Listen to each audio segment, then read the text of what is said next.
Eh bien bonjour, bienvenue dans cette nouvelle vidéo. Dans cette vidéo, je vais enfin pouvoir parler un peu, étant donné que les dernières vidéos traitaient de sujets genre des fabrications de nids, etc. Je ne parlais pas. Donc là, aujourd'hui, on va aller voir mes fourmis qui sont en diapose dans mon box. J'essaye de me frayer un chemin comme je peux. Juste avant de vous présenter mes espèces une par une, j'aimerais vous demander en fait de vérifier pour les anciens abonnés, de vérifier si vous êtes toujours abonné à la chaîne, parce que en fait j'ai tendance à... en fait, je gagne 2 abonnés, j'en perds 1, donc vous imaginez que ça monte pas beaucoup comme ça. Pour ceux qui ne sont pas abonnés, n'hésitez pas à vous abonner. Et ouais, vérifiez, parce que moi j'ai déjà vérifié sur pas mal de chaînes. Il y a des chaînes que je suis depuis longtemps où j'étais obligé de me réabonner et tout. Donc je pense que YouTube doit faire des petites blagues de temps en temps. C'est pas très sympa, hein. Franchement, voilà, moi je fais pas la course aux abonnés, mais bon, allez, on commence avec les espèces. On va commencer avec la Camponotus lateralis.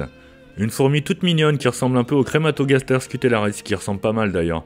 Alors la gine est de 2020, ça évolue gentiment. Normalement c'est pas une espèce qui fait de grosses colonies, donc là vous voyez ça va être sa 4e année, je les ai pas comptés mais il y en a pas énormément. Bon, par contre j'ai vu chez un pote youtubeur, Myrm, je vous conseille d'aller voir si vous connaissez pas, que lui avait eu un super couvain vraiment énorme, donc c'est à voir. Allez, maintenant on passe au Camponotus pisceus. Alors là on est un peu sur le même style que les Camponotus lateralis et que les Crematogaster scutellaris. Ça se ressemble un peu moins je trouve, mais bon voilà. Celles-là sont un petit peu plus trapues et un peu moins rouges, elles sont beaucoup plus noires. Voilà, bon c'est une petite fourmi sympa, un petit développement, un peu mieux que la lateralis, mais voilà, il n'y a rien d'exceptionnel. Voici maintenant les Camponotus cruentatus. Alors on va commencer avec un petit décès, donc si j'ai qu'un décès pendant un diapose ce sera bien, hein. C'est une des colonies qui me fait le plus peur avec mes Camponotus barbaricus et mes vagus. C'est pas forcément, elles viennent d'Espagne, enfin les barbaricus et les cruentatus viennent d'Espagne, pas les vagus, elles viennent de France. C'est la première fois que je leur fais une diapose aussi froide. L'année dernière elles étaient restées sur mon balcon mais bien couvertes et tout, et je gérais les températures au maximum. Là elles sont restées... aux alentours de, comme je vous disais, c'est descendu à 7-8 degrés au minimum, et après sinon il fait 10 degrés, quand il fait 15 degrés dehors, il fait 10 degrés dans le box. Et là quand c'est descendu à -5, il faisait 8 degrés dans le box, donc franchement là je pense qu'on est bien. Là vous pouvez voir qu'elle protège pas mal de couvains, donc ce sera pour la saison prochaine. Passons maintenant au Crematogaster scutellaris. Les petites fofolles, les guerrières, tout ce qu'on veut, les bordéliques, elles m'ont tout retourné, regardez ça. Mes cactus que j'avais replantés, elles ont encore tout détruit. Là on voit que dans le nid nursery, il y a du couvain, donc je sais pas si la reine a pondu pendant la diapose. Là je me rapproche plus, on peut voir bien leur gastre en forme d'as de pique. Elles sont vraiment très jolies aussi, si elles foutaient pas autant de bordel, ce serait vraiment top.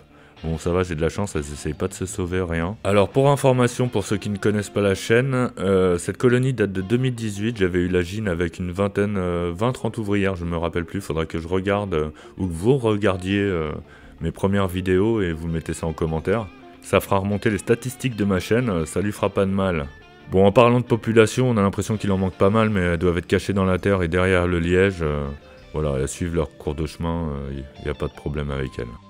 C'est au tour de ma petite fondation de Camponotus forelli, donc je vais vous faire une vidéo sur leur développement, je prépare ça depuis un moment, mais le développement est très long.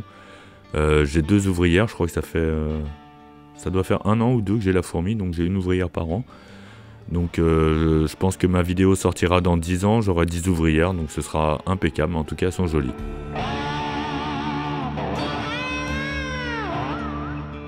On se retrouve maintenant devant mes Camponotus barbaricus.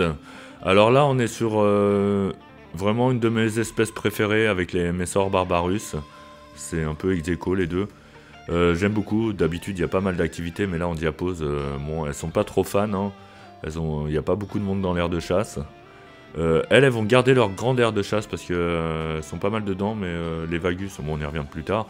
Donc là, on voit pas mal de condensation dans le nid parce que je viens de le réhumidifier.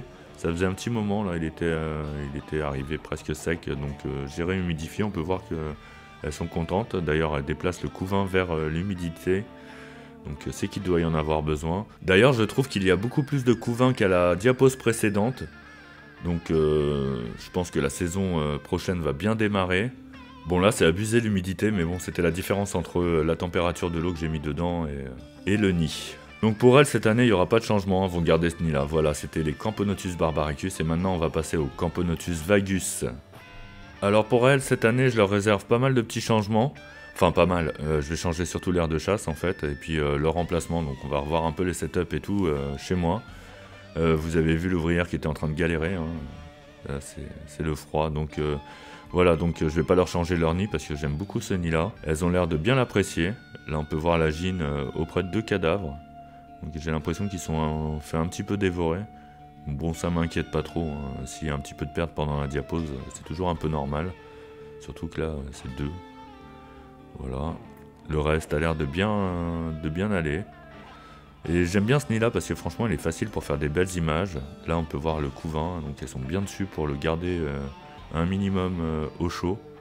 Tout ça ne présage que du bon pour la saison qui vient dans l'ensemble de mes colonies, donc je suis vraiment content. Donc ouais, on va bientôt voir l'aire de chasse en fabrication, j'ai pas commencé. Ça ne saurait tarder, j'ai tout le matériel à disposition. J'ai aussi l'aire de chasse extérieure de mes Messor Barbarus à faire, ça j'ai même pas commencé, j'ai pas encore tout récupéré, mais il va falloir que je le fasse. Et surtout pour la suite, n'hésitez pas à vérifier si vous êtes abonné. Moi je vise les 2000 abonnés, après je vous prends plus la tête avec les abonnements. Je vous dis à mercredi prochain, allez ciao, à plus.